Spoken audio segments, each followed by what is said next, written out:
Welcome back. The House Oversight Committee investigating American billionaire Neville Roy Singham for potentially funding extremist groups, such as groups linked to the CCP, which promote division and unrest in America, including the June riots in Los Angeles.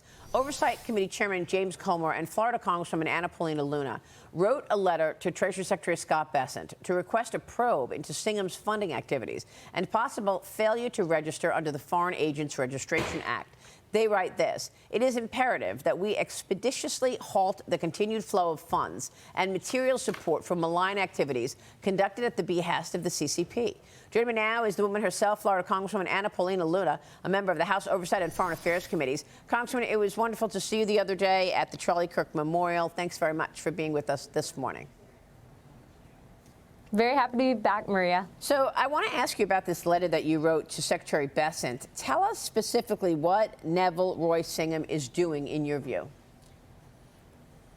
Yeah, so he actually has been the #1 funder of these violent riots. Not even just that, but a lot of the political division and discord that you're seeing in this country goes back to Singham.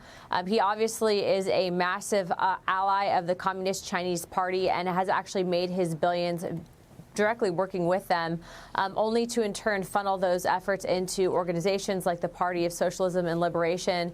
Maria, though, this doesn't just go back to those riots that we saw that were protesting ICE back in January of this year.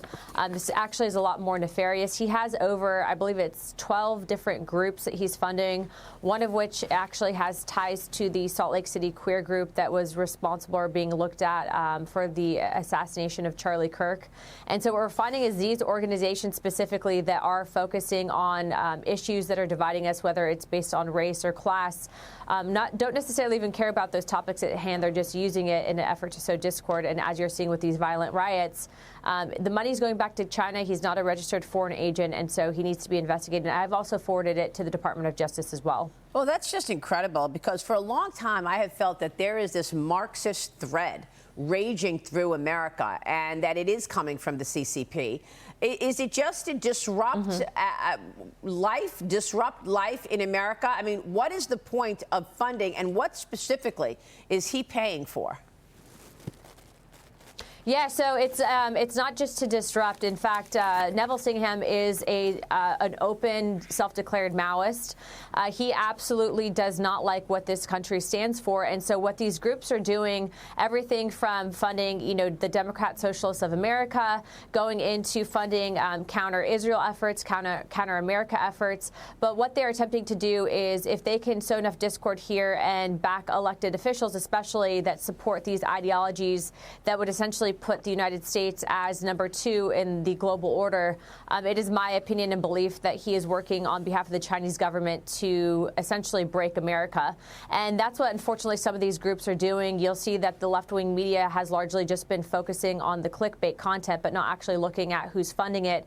And Singham is #1. I'd say that he's probably #1 big fish that we have in regards to who's responsible for a lot of the divide in this country, and it's going back all the way to the CCP. Now, what's interesting about Singham is he actually lives in China a majority of the year, did not respond to Congress's request to have him to come in. So we did ask Bessent to freeze assets, but also you're seeing that FARA violation. And what I will tell you is the Department of Justice has a very easy layup here.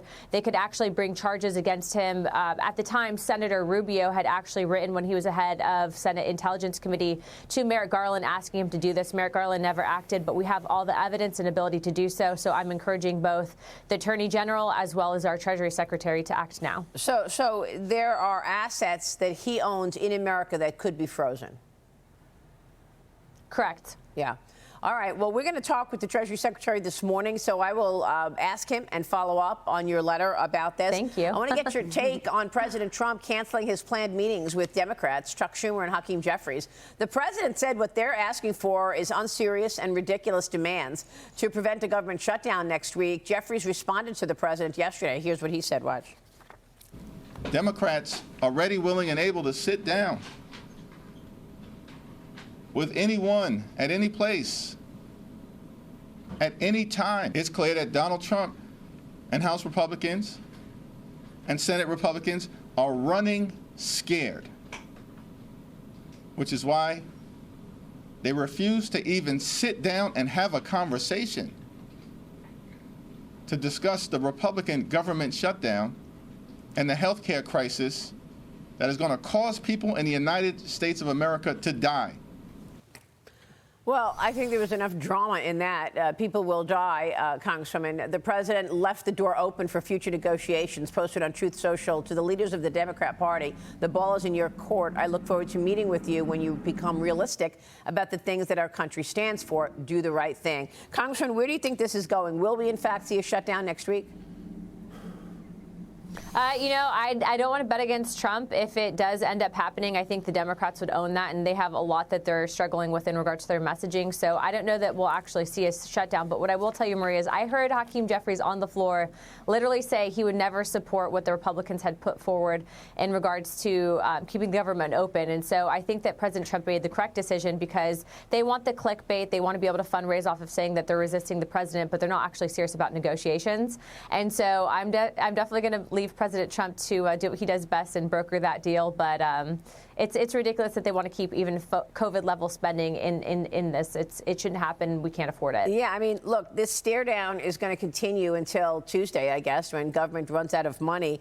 And, let's talk about the policy fight, because they're talking about the expiring Affordable Care Act.